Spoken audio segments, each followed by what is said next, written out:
I know it's always easier to clean stuff up after a win. So after being able to digest last night, what do you plan on focusing on during the bye week?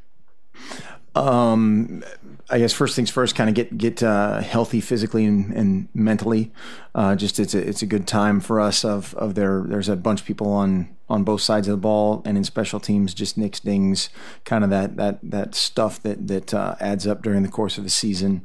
It's good timing that way, and then a ton of corrections. Had a bunch of guys playing in and out of different positions on the offensive line, did some very good things, competed hard, have a bunch of things we can correct, have a bunch of things we can correct at quarterback, at wide receiver.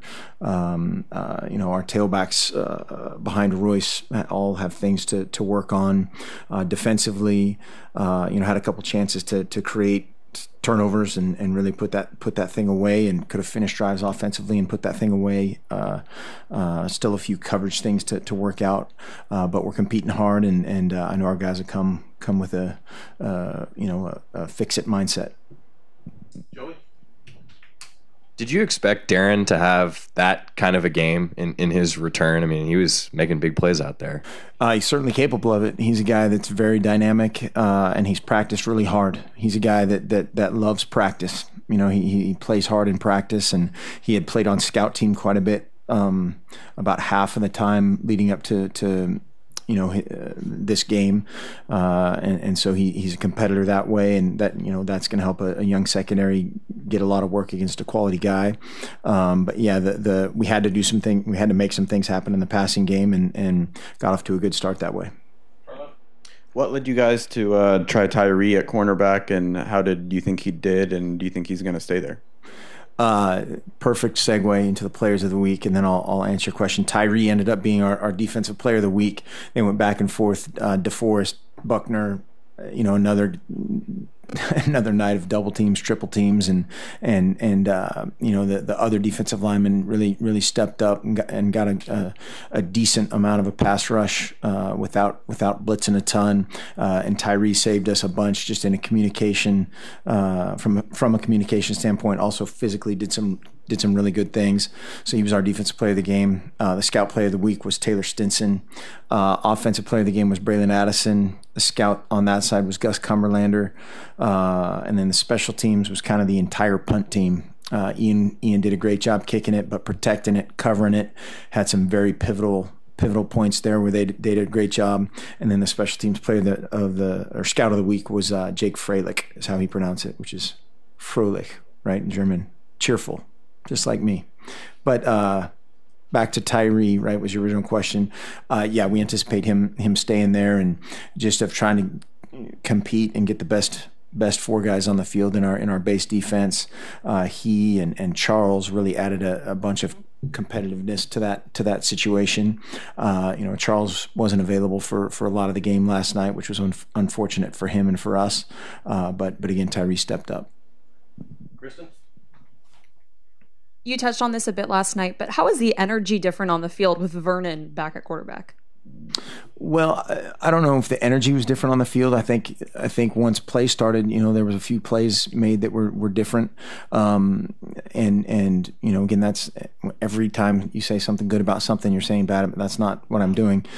He's going to watch the tape, and a bunch of times there's plays to be made again, but then he may, kind of freelanced a few things. But when you look at it, we converted more third downs on our first drive than USC did all last week. And so that, that was kind of the animal that you're playing against from a defensive standpoint. And after a couple of those happened, I think absolutely, I think that, that is something that permeates your team. Kristen, again? There's been a lot of talk about the passing game still trying to work itself out. But last night, having Carrington and Adams back out there, you guys were making a lot longer throws than you had been all season. How much of a spark were they both for the passing game? Well, it was big, and then also Braylon, Dwayne Stanford, all the other guys that got involved, which they changed up their coverage quite a bit from a percentage standpoint. They kind of did what they do.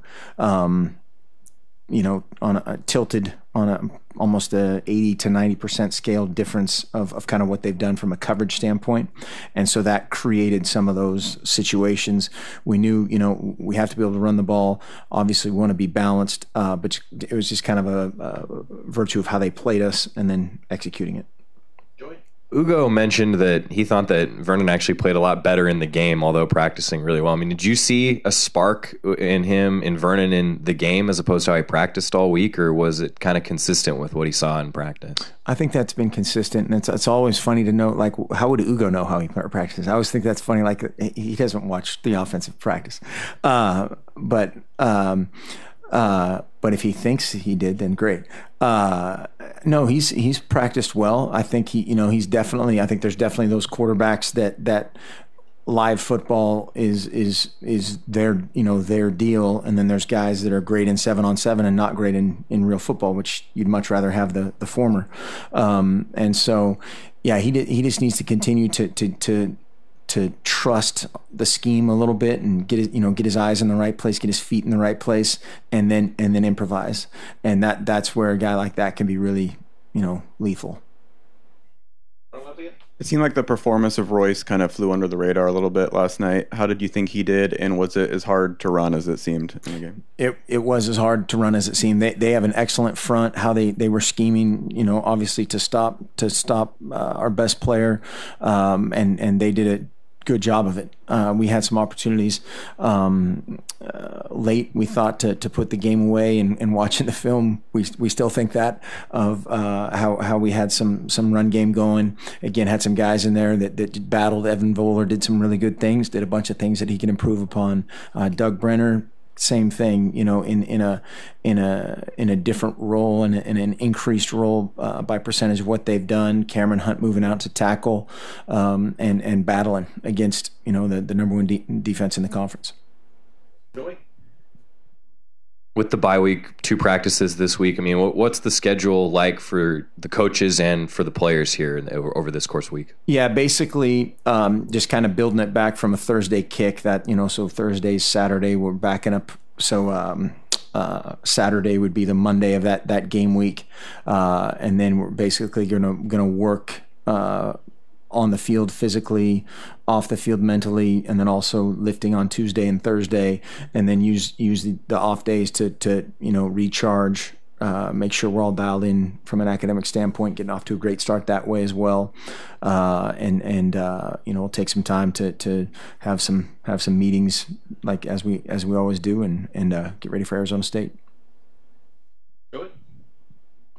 Along those same lines, I know assistant coaches usually use this time to recruit it. Are all of them going to be doing that? Are you going to be able to do that? There will be probably all of us at some point. Right now, seven are out and will be out.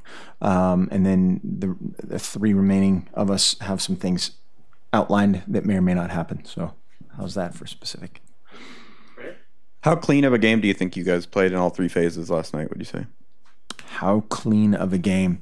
That's one of those things that, you're always chasing, because we blew a couple coverages that I know they're sitting up there going, shoot, we should have thrown it to this guy, and they're right. At the same time, we had a million opportunities to make that a multiple touchdown game type of difference, and that's where we have to just grab the situation and finish things. So special teams probably the cleanest out of the 3. Still had a penalty there, had a couple issues, but overall, did a very good job against a very good special teams unit. And then, offensively and defensively, there's always a million things that either get overblown in a loss or undersold in a win. And that's where you have to go back and just own the film and fix it. Kristen? This is kind of sidestepping back to the recruiting aspect, but after everything that happened at USC, there were a few commits for you guys that started tweeting out, like, oh, hey, like, come to Oregon, we'll take you guys. A few guys that decommitted that have said that they're going to try to take official visits with Oregon now and reschedule those. I mean, in any type of situation, not just with that USC situation, but with guys flipping back and forth, is that something you guys try to capitalize off on, like on that timing? The magic answer, it depends, right? a lot of times when that happens, guys, and I'm speaking completely hypothetically here, a lot of times when that happens, guys look around, and then they stay, ended up committed to wherever they were.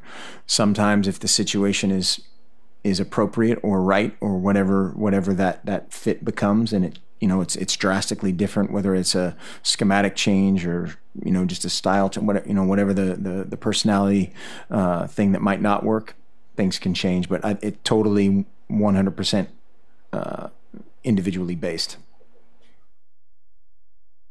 Good. Thanks. Thanks, Coach. Thanks, Coach.